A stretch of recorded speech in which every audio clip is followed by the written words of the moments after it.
Gilgamesh e Enkidu avanzano attraverso la foresta dei cedri, un luogo che pulsa di energia primordiale e antica. Ogni albero, imponente e secolare, sembra sorvegliare la loro intrusione, come se la foresta stessa fosse un'entità viva, con una volontà propria.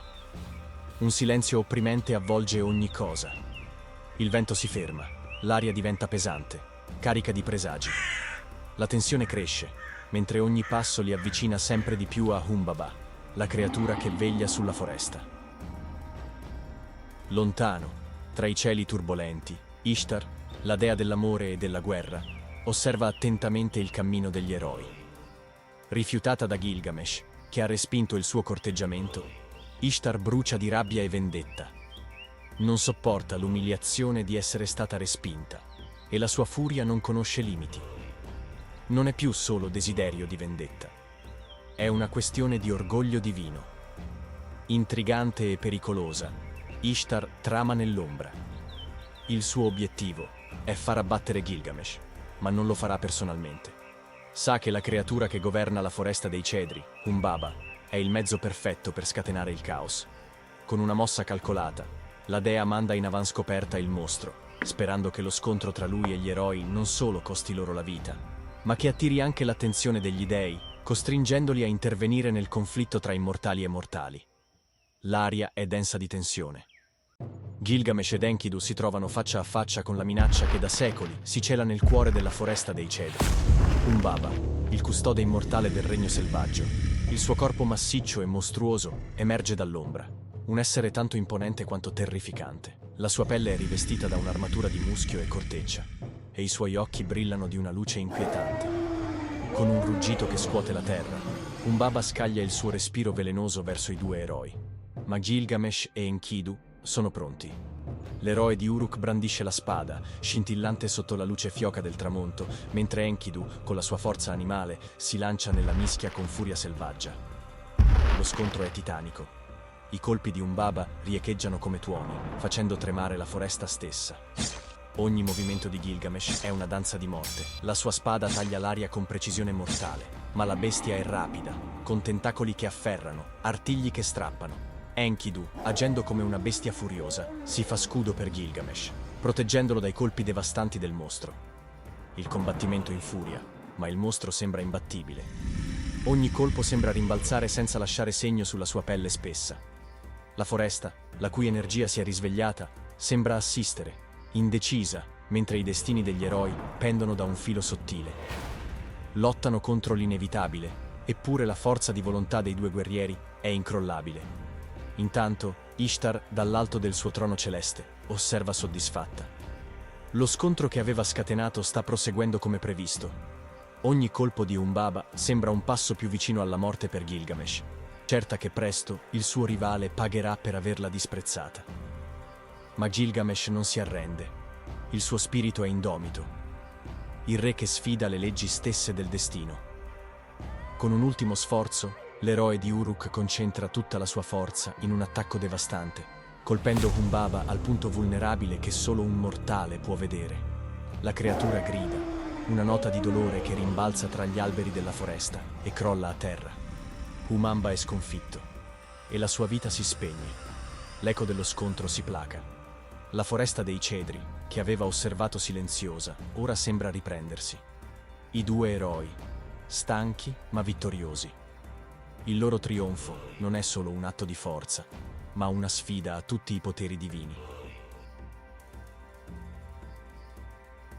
Gilgamesh ed Enkidu festeggiano il ritorno a Uruk.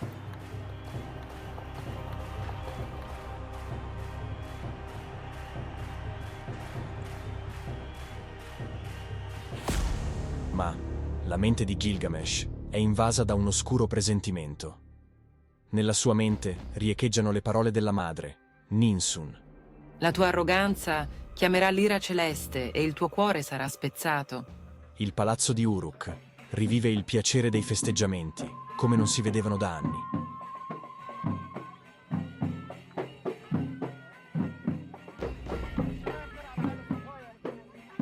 Tuttavia, il cuore di Gilgamesh è pesante quando avverte che qualcosa di ineluttabile si sta avvicinando. non ha il tempo di riflettere oltre, quando un'improvvisa oscurità cala sulla sala dei festeggiamenti. Enlil, il dio sumero della tempesta e della distruzione, è furioso. La morte di Umbaba, custode sacro della foresta dei cedri, ha sconvolto l'equilibrio tra gli dei e gli uomini. Enlil aveva protetto quel luogo, e ora la sua ira si abbatte su chi ha osato uccidere il guardiano. Con un gesto furioso, Enlil scaglia una maledizione su Enkidu, colpendolo con una malattia divina. La gioia che prima pervadeva la sala si dissolve, e il corpo di Enkidu cede alla malattia. Gilgamesh, sconvolto, vede il suo compagno cadere, mentre la profezia di sua madre inizia a prendere forma. Il prezzo della loro sfida agli dei è giunto. Il respiro di Enkidu diventa sempre più fievole, mentre la malattia lo consuma, portando con sé la forza di un intero corpo che un tempo sfidava gli dei. Gilgamesh osserva impotente il suo compagno, l'amico, il fratello che ha conosciuto nella foga della giovinezza, ora ridotto a un'ombra di ciò che era. Nei giorni che seguono, Enkidu è avvolto da un tormento crescente. Le sue forze lo abbandonano mentre i suoi occhi, pieni di terrore e consapevolezza, si fissano su Gilgamesh, come se cercassero una risposta che nessuno, nemmeno il re, potrà dare. Dopo giorni di lotta, Enkidu cede alla malattia. Un solenne funerale si terrà quel giorno ad Uruk. Un evento che si svolge come da tradizione antica. La città si raccoglie in silenzio, la gente è in lutto per la perdita del grande eroe.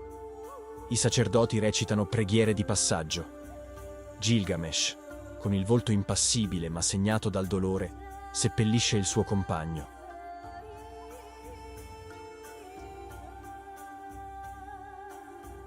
Il rito funebre è carico di grandezza, celebrando la morte di un eroe che ha camminato al suo fianco.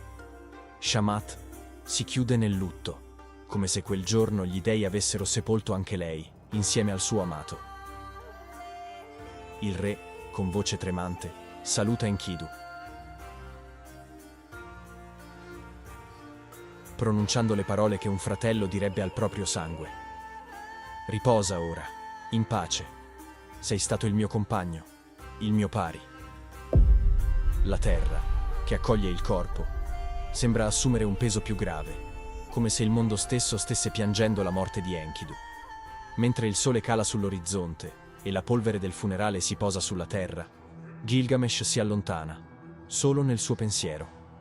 La sua figura, una volta fiera e imperiosa, ora appare sfumata, sconfitta dal dolore. Il suo cuore è pesante, ma non è il rimpianto che lo affligge, è la paura. La consapevolezza che il destino che ha colpito Enkidu lo raggiungerà, che la morte, a cui sfugge da una vita, è inevitabile anche per lui. Gilgamesh, sconvolto dal destino di Enkidu, decide di intraprendere un viaggio solitario, spinto dalla disperazione e dal desiderio di sfuggire alla morte. Unico obiettivo: trovare l'immortalità, per sfuggire alla sorte che ha colpito il suo compagno. Attraversa terre sconosciute e affronta pericoli immani, scalando montagne impervie e attraversando deserti infuocati. Lungo il cammino si imbatte in strani esseri e creature mitologiche, sfidando ogni difficoltà con la determinazione di chi ha già perso tutto. Ogni passo è una battaglia contro il tempo e il terrore, ma il suo cuore è indomito. La sua ricerca lo porta alla ricerca dell'uomo che, secondo le leggende, è stato toccato dagli dei. Utnapishtim, l'uomo immortale. Gilgamesh giunge finalmente ai cancelli della montagna Mashu, l'ingresso del regno di Utnapishtim, dove due imponenti esseri, i guardiani Scorpione, gli sbarrano la strada. Il loro sguardo è in grado di annientare qualsiasi mortale, ma Gilgamesh non distoglie gli occhi. Impressionati dal suo coraggio, gli permettono di attraversare il tunnel oscuro che conduce al mondo oltre il sole. Dopo giorni di viaggio nell'oscurità più assoluta, Gilgamesh emerge in un luogo mai visto prima. Un giardino mistico dove gli alberi hanno foglie di lapislazzuli e i frutti sono di pietre preziose.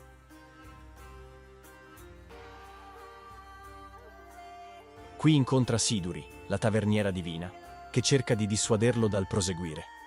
Ma il re di Uruk rifiuta di arrendersi e prosegue il viaggio. Per raggiungere l'isola di Utnapishtim, deve attraversare il mare della morte, un'acqua letale che nessun uomo può toccare. Con l'aiuto di Urshanabi, il traghettatore, costruisce una zattera e naviga attraverso le acque proibite, fino a giungere al regno dell'uomo immortale. Il luogo in cui Utnapishtim risiede è come un mondo a parte. La natura qui è selvaggia, ma calma, come se il tempo si fosse fermato. Gilgamesh esplora l'ambiente, osservando con curiosità le antiche rovine e i simboli di un'epoca che sembra sconosciuta anche a lui, un uomo che ha visto molti regni e tempi. L'atmosfera è densa e ogni passo sembra carico di significato.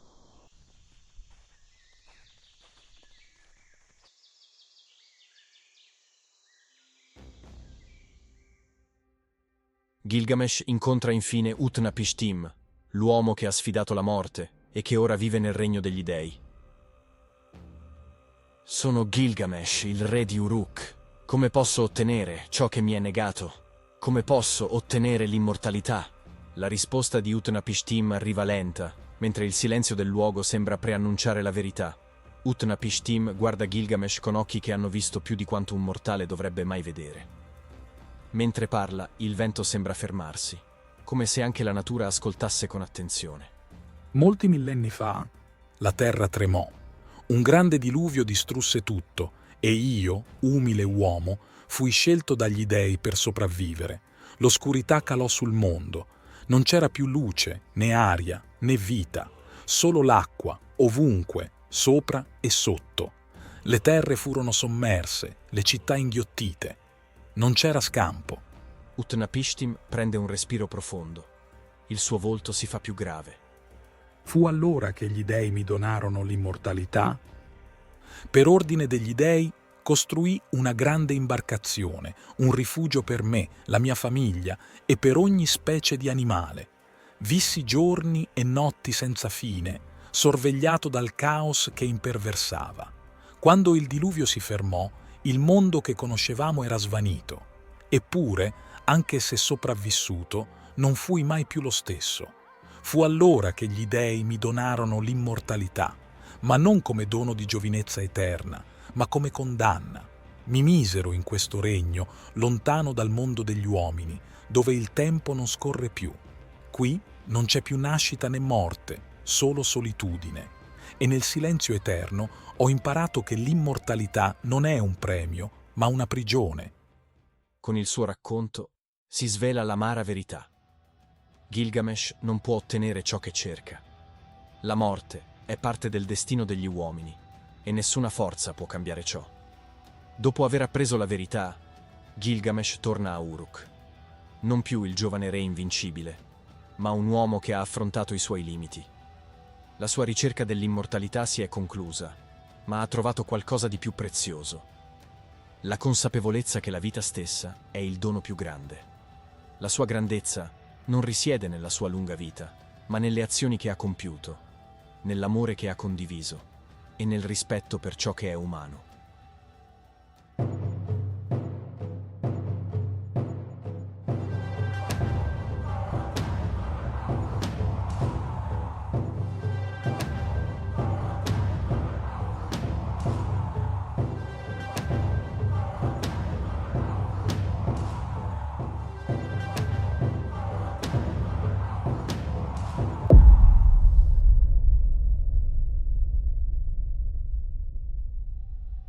Grazie per aver guardato questo video. Lascia un like ed un commento con le tue opinioni o suggerimenti. Non dimenticare di iscriverti al canale e attivare la campanella per restare aggiornato sui prossimi contenuti. Serendipity illumina la tua curiosità.